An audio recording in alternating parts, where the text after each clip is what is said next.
la dernière revue, Monsieur le Président, des progrès notables ont été enregistrés, notamment en ce qui concerne l'application des textes communautaires dans les domaines de la facilitation des transports, l'harmonisation des finances publiques, des télécommunications et de la lutte contre le blanchiment des capitaux.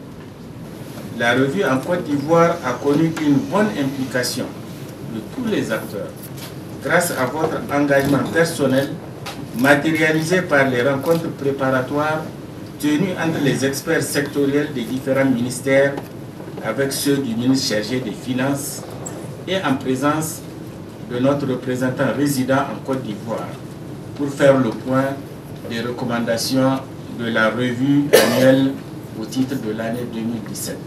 Aujourd'hui, la revue en est à sa 4e édition et des progrès significatifs ont été acquis en termes de consolidation et de modernisation de l'exercice d'évaluation des réformes. Mesdames et messieurs les membres du gouvernement, la revue 2018 a été sanctionnée par un mémorandum adopté par consensus.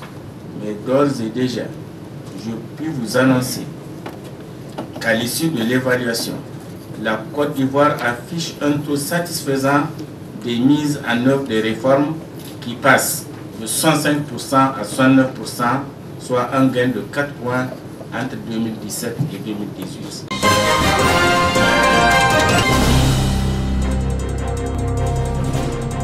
Canalisation couverte, suppression de sanitaires des zones de production, création de 300 vestiaires et installation de lavabos à pédales. Ce sont entre autres les rénovations apportées dans cette usine de production de vin.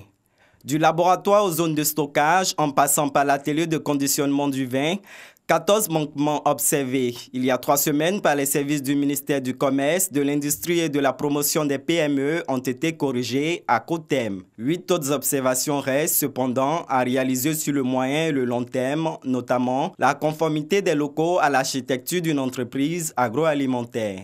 Le premier responsable de l'industrie ivoirienne, Souleymane Diarra-Soba, a constaté de visu ces changements. Je ne suis pas satisfait de la visite par rapport aux travaux qui ont été faits.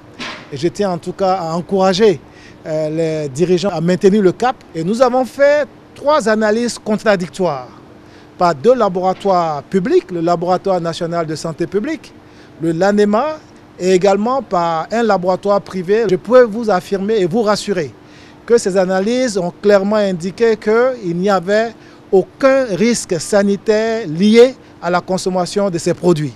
Donc je pense que c'est une bonne nouvelle pour l'ensemble des populations et l'ensemble des consommateurs.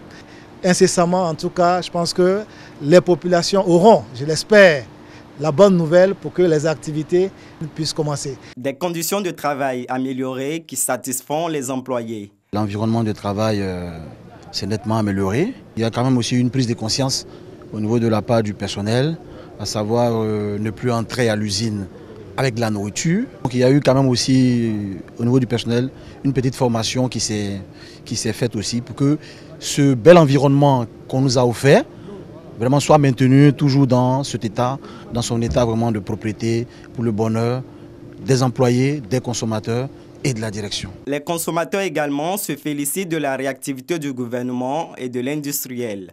Les images que nous avons vues, que nous avons déplorées, en si peu de temps, nous avons constaté effectivement qu'il y a eu une amélioration totale de tout ce qu'on reprochait à la société.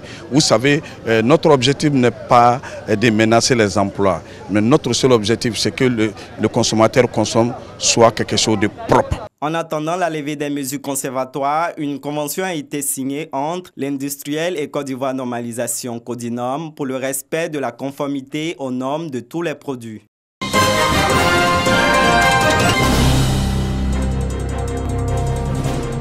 Ils sont venus de tous les quartiers de San Pedro pour prendre part à la 3e édition de la journée dite Maoulid des enfants. Âgés de 5 à 17 ans, ces enfants se sont affrontés par groupe ou individuellement à travers des jeux de questions-réponses sur la vie du prophète Mahomet, sur le comportement du fidèle musulman en société et à lecture du Coran. Et le nom du prophète.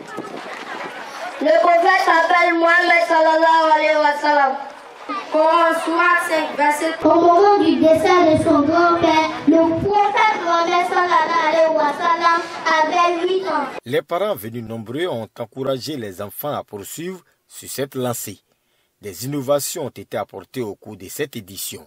Dans la religion musulmane, il n'y a pas de fête spéciale pour les enfants. Il n'y en a pas. C'est-à-dire que le champ est ouvert, la porte est ouverte. En tout cas, on peut le faire, mais ce n'est pas institutionnalisé.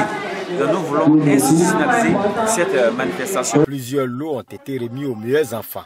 Une visite du futur siège en chantier a mis fin à cette 3e édition de la journée dénommée Maoulid des enfants.